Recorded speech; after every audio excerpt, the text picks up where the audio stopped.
Hola muchachos. Okay, so here is a short video tutorial, just focused basically on your Chapter 8 oral conversation.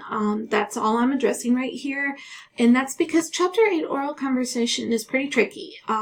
Chapter 7 was tricky as well, using that direct object pronoun, but now in Chapter 8, what we're really focusing on, the grammar that I want you to use in Chapter 8 is the imperfect tense for your verbs. So all of your verbs in your answers for Part B of your oral conversation, those verbs should be conjugated in the imperfect tense, because I want to know what you used to or would do in the past, like habitual actions in the past, so imperfect tense. And we're also going to be using double object pronouns, which means your questions in Part B are going to include a direct object and an indirect object, and you're going to have to replace those in your answers with the indirect and direct object pronouns, so the double object pronouns. So it gets a little tricky. So what I thought I would do to help you out a little bit is I would do number 1 with you guys, okay? So here's number 1. And number 1 actually is divided into 2 sub-questions. So let's look at the first sub-question. The first sub-question is, ¿A quién te escribía poemas románticos? All right. Questions in Spanish with pronouns are a whole nother ballgame, okay? You can't look at the question sometimes and immediately know what it's asking until you have quite a bit of practice in Spanish. And that's because sometimes the word order can be a little wonky in Spanish. It doesn't have to go subject, verb, noun, just like it does in English. Subjects can be at the end of the sentence, or after the verb, or at the beginning of the sentence, or the subject may not even appear because it's embedded in the verb. We know who the subject is by the conjugation of the verb. So right now, until you get pretty proficient at object pronouns, you kind of have to approach this very methodically. And so here is our system. This is what you have to do. Here are your steps. So the first step that I want you to do is find the verb. Very important. You have to find the verb, because the verb is going to tell you who the subject is by the ending. You're going to have to look at the ending of the verb, see how it's conjugated, and that's going to let you know who the subject is. So then you're going to locate your subject. Once you find the subject and you know the action of the subject, like what they're doing, the verb, you can find the direct object, because you can ask who or what is the subject doing. Okay? Once you find your direct object, then you can find your indirect object, because you can ask to whom or for whom is the direct object. That's your indirect. Your indirect object is the person who's receiving the direct object. Okay? And then that's going to help you understand what the question is asking. Once you understand what the question is asking, answer it out loud in English using the pronouns. Answer it out loud in English using the pronouns. That's going to help you get your mind wrapped around the order of how you want to put the things into your sentence, okay, your answer. So let's look at the first one. And I'm going to pause a little bit so y'all can have time to think about it. Okay, so in finding the verb, ¿Quién te escribía poemas románticos? So what's the verb? Pause it and see if y'all can find it. Hopefully y'all chose escribía. Escribía is the verb escribir.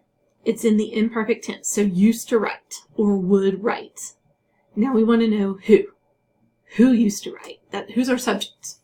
Okay, so who's the subject?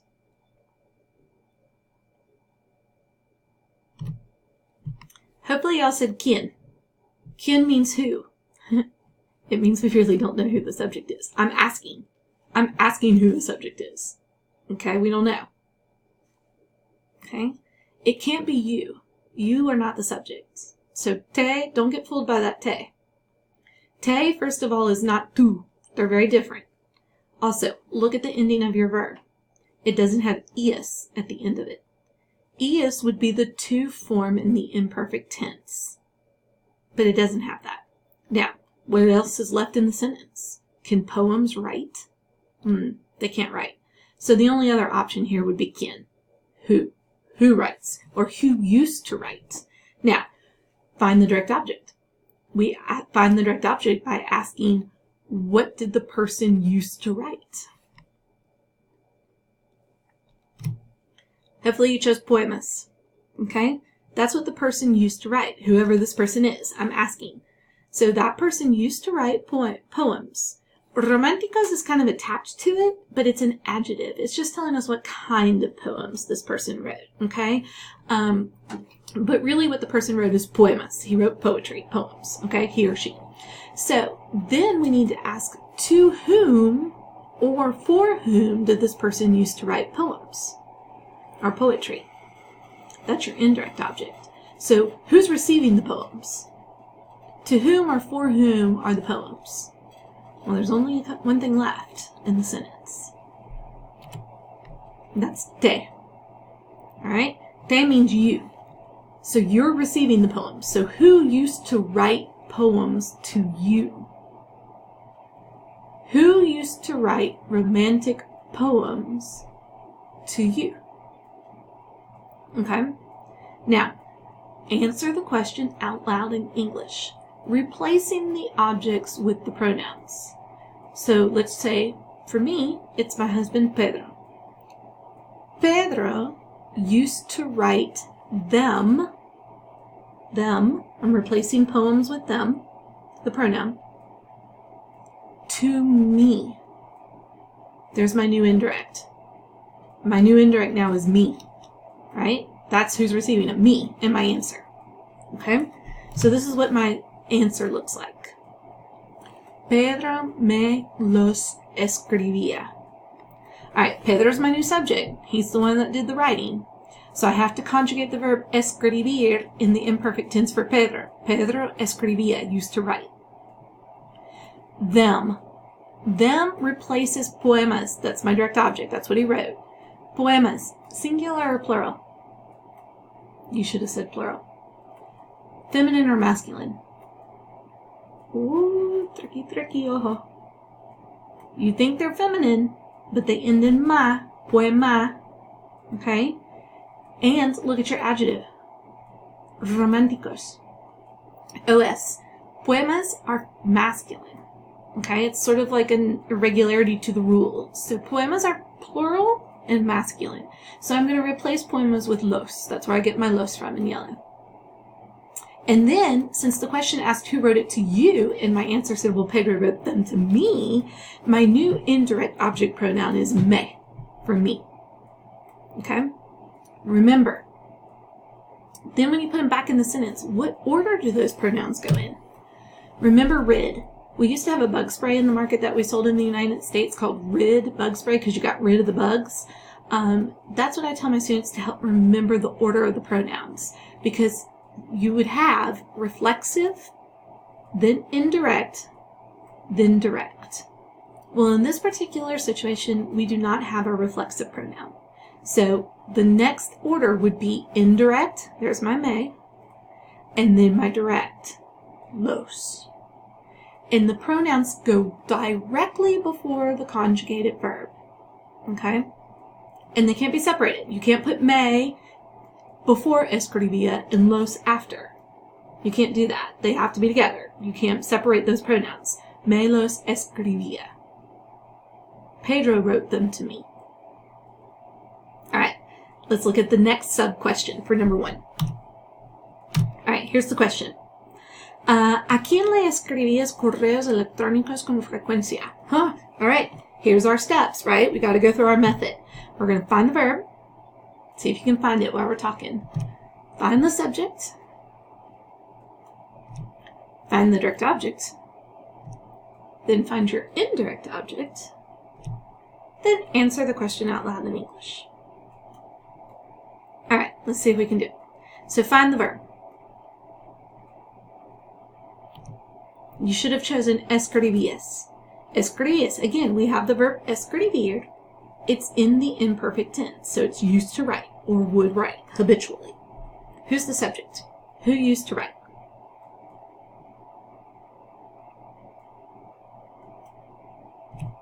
Uh-oh, tricky. I hope some of y'all didn't choose quién. In this case, it's not. Look at your ending of your verb. It has the ias. The ias is the to ending in the imperfect tense. It's for the to subjects. So, actually, to doesn't appear in our sentence, but our subject is embedded in the conjugation of the verb. the way the verb's conjugated, we know the subject is you. Tú escribías. You used to write. Now, what did you used to write? That's your direct object.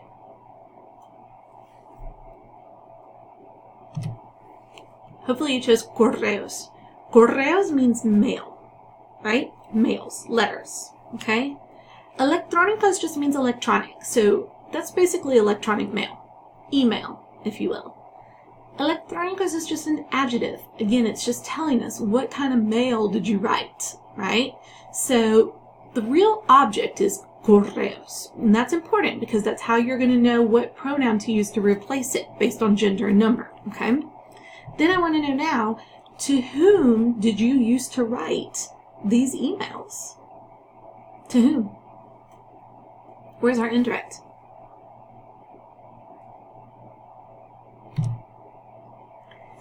It's le. And the le goes for the quién, a quién. Because a quién literally means to who, or to whom did you used to write these? Now, Spanish is a little weird. I don't know why, but if you have an indirect object, or there should be an indirect object in your sentence, then you must also have an indirect object pronoun. So, a quién is really a person. Who is a person? We just don't know who it is yet, but this person, this X person, has a name, right? So since there's a person there, that word who is holding the place of the name of a person, we do have an indirect object, which means we also have to have an indirect object pronoun, le, because that person is going to be singular. We're thinking right now. That's our assumption. Okay? Okay? So, what's the whole question asking? To whom did you used to write emails frequently? To whom did you used to write emails frequently? Let's use my husband again, Pedro. So let's say I'm going to answer it out loud now. I want to say, I used to write them, replacing correos, to Pedro. I used to write them to Pedro. So here's my sentence. There's my answer. Yo is the subject, because I'm answering what I'm doing, yo. So escribía has to be conjugated for the yo. Yo escribía. Them replaces the emails, the correos, right? I'm just replacing correos with the word them. But because correos are plural and masculine, I'm going to use the word los, the pronoun los. Okay? Now, to whom did I write them? Pedro. And in this case, I have to put in Pedro's name because the question was asking me to whom, which means I have to name the indirect object. I have to give you the name of the indirect object. So I had to put a Pedro because I'm writing them to Pedro. But that means I have an indirect object in my sentence. Pedro's my indirect object, which means by this weird rule in Spanish, I also have to have an indirect object pronoun in my sentence. So the pronoun that goes with Pedro is le. But I have to put it in the order of indirect first, then direct. So I have yo le los escribía a Pedro. Yo le los escribía a Pedro. Ooh, that's a mouthful. So, that's a mouthful. So we can't have lelos. You can't have two pronouns that both start with an L. It's too much of a tongue twister. It's a mouthful. Okay? So you can't lelos. So what we have to do is we have to change the le, always change the le, change the indirect object pronoun to se. Yo se los escribía a Pedro. Okay? Just because we have an indirect object pronoun in our sentence doesn't mean we're replacing Pedro. They both have to be in there because the question wanted to know who he was. Does that make sense? All right. Y'all, hopefully this will help with the rest of the questions in Part B. If you have any other questions, just email me or put it in our Class Cafe discussion post, okay?